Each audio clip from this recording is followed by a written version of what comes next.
This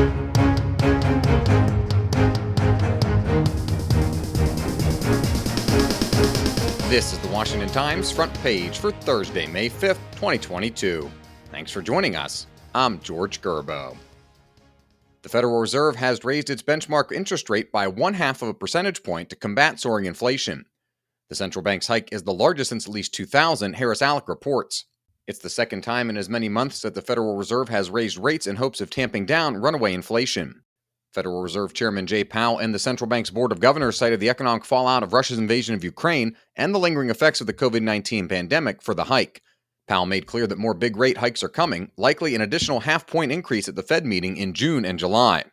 Inflation has surged 8.5% since last year, the highest recorded level since 1981. Russian forces pounded cities in central Ukraine, capping a day of mounting concern among Western leaders that the Kremlin is preparing to ramp up its attacks.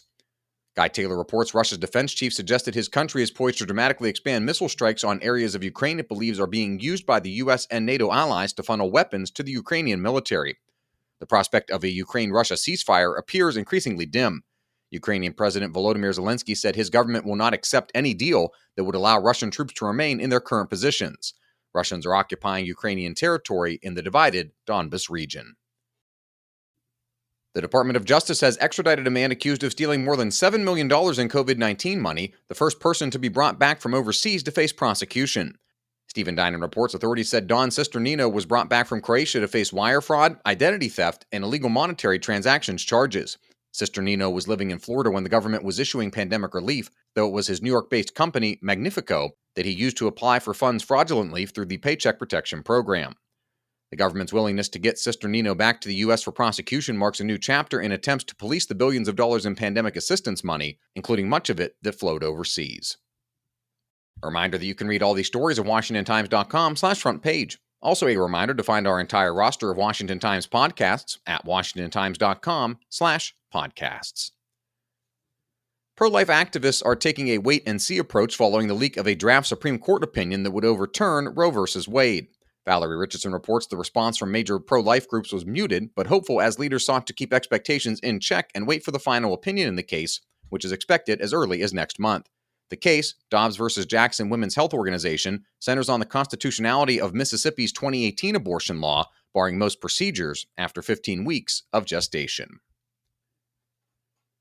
Immigration Law Weekly, a publication for immigrant rights lawyers, says that Homeland Security Secretary Alejandro Mayorkas is acting in an anti-immigrant manner and should be impeached. Publisher Sam Moudani told our Stephen Dinan that they need to understand something is seriously wrong and that he doesn't know any other way of getting their attention. He says Mayorkas' department bungled the updated EB-5 visa, which allows wealthy foreigners to obtain green cards by paying for job-producing enterprises in the United States. And finally, in the Philippines, polls say Ferdinand Bongbong Marcos Jr. is on course to be elected president in elections on Monday.